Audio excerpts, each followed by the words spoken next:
大家好，欢迎收听今天的中文播客，我是大伟。大家好，我是安娜，我来自加拿大，现在在中国生活和工作。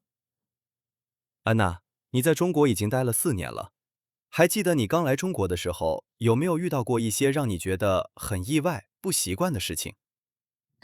当然有啦，很多生活习惯和我老家完全不一样。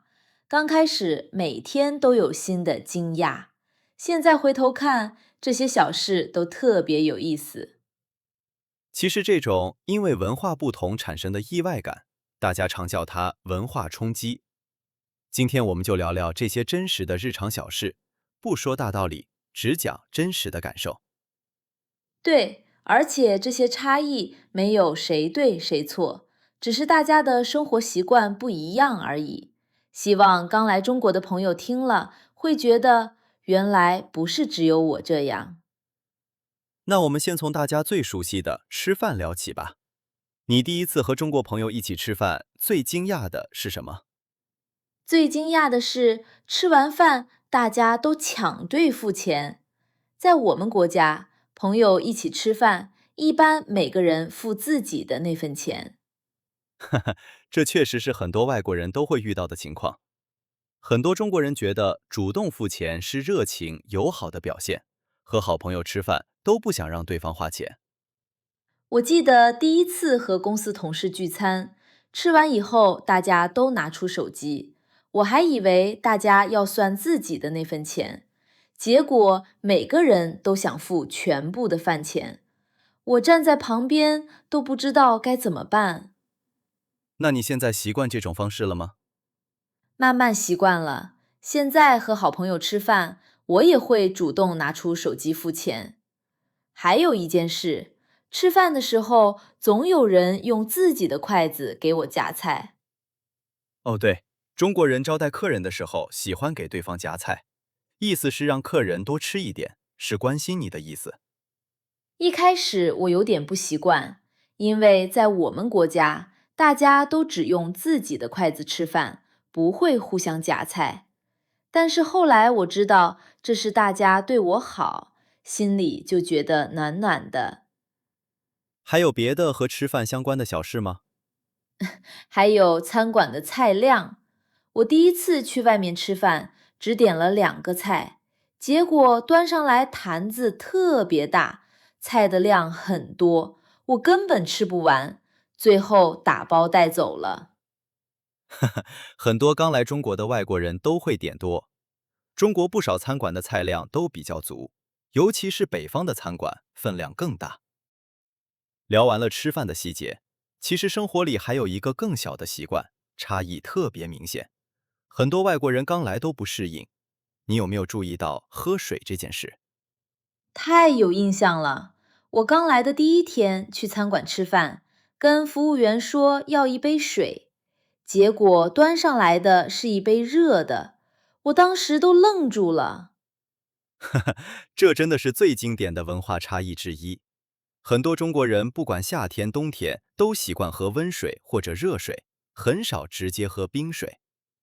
对呀，在我老家，不管什么季节，大家都喝冰水，冬天也一样。感冒的时候喝冰水，运动完也喝冰水。我以前从来没觉得有问题。那你身边的中国人看到你喝冰水，会不会说什么？会呀，我室友每次看到我从冰箱拿冰水喝，都会跟我说，少喝凉的，对胃不好。我一开始不理解，觉得水凉一点才好喝。中国人觉得喝热水、温水对身体更温和，尤其是天气冷或者身体不舒服的时候，喝热水会更舒服。这是很多年传下来的生活习惯。还有更有意思的，我上次感冒，嗓子疼，头也疼，好几个中国朋友都跟我说多喝热水。我当时特别奇怪，喝水能治病吗？其实多喝热水不是真的能治病，更多是中国人表达关心的一种方式，就像外国人会说"好好休息"一样，是一句温暖的关心。我后来慢慢试了试，冬天喝一杯热水，身体确实很快就暖和了。现在我也养成了喝温水的习惯。放假回国，我爸妈都觉得很奇怪。别看只是一杯水，背后其实是不一样的生活观念。慢慢适应之后，很多人都会觉得喝热水还挺舒服的。聊完了生活小习惯，那你刚来中国学中文的时候，有没有发现学习方面的不一样？太有了！我最惊讶的就是学校的图书馆。我刚来的时候在语言学校上课，每天早上7点多，图书馆门口就已经有好多同学在等开门了。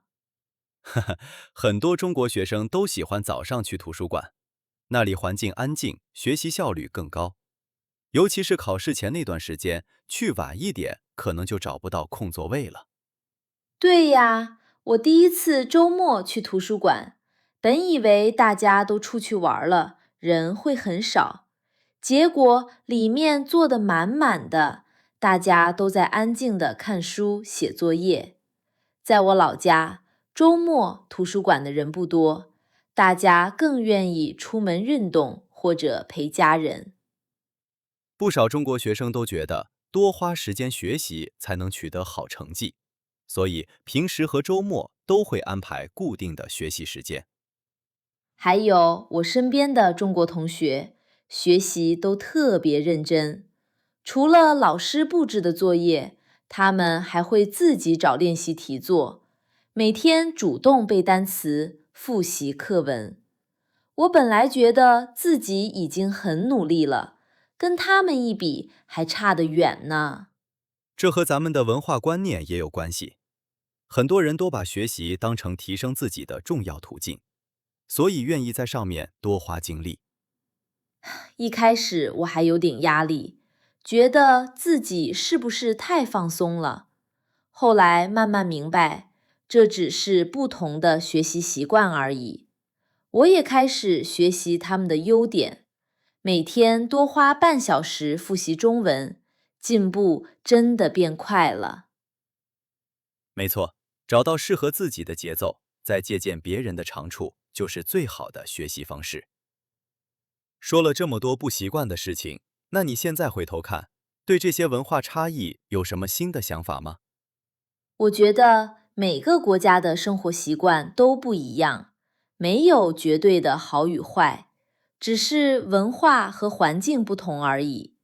刚开始觉得奇怪的事情，慢慢了解背后的原因，就能理解和接受了。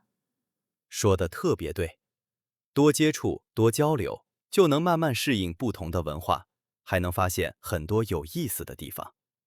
而且现在我已经很习惯中国的生活了，回国反而觉得不方便。